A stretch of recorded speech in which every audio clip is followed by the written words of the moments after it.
আলাইকুম, কেমন আছেন সবাই? দর্শক, শুনে অবাক হবেন যে বুটির ডাল মাছে খায়। এখানে দেখতে পাচ্ছেন সামনে বিশাল বড় একটা কড়াই আছে এবং কড়াইয়ের ভিতরে কিন্তু বুটির ডাল আছে অলরেডি, এক বস্তা এখানে আছে। কাকার সাথে কথা বলি। কাকা, ভালো আছেন আপনি? ভালো। আচ্ছা, এইখানে এই যে বুটির ডাল কি মাছে খায় আসলে? মাথা খায়, খায় তো পরিমাণে খায়। ও আচ্ছা, তা প্রতিদিন কতটুকু পরিমাণে দেন? ওই 4-5 মণ। 4-5 মণ? আরে সর্বনাশ, এর ভিতরে কি চাউল যাবে? না, একটু চাউল দিলে একটু খিচুড়ি হয়ে যায়, তো মাছ আরো মজা করে খেতে। মাথা চাউল দিনে খালি ডাই। শুধু ডাল? আচ্ছা, এখানে একটা বস্তা কতটুকু পর্যন্ত আছে? 25 কেজি। এ কি মানুষের খাবারের তা নাকি এমনি মানে খাওয়া যাবে ভালো, মাংস খাওয়া যাবে, এমনি মাছেরও দেওয়া যাবে।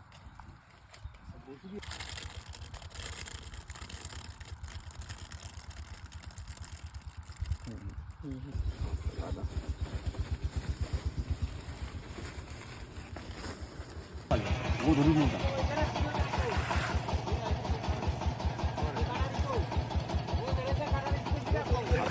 রাত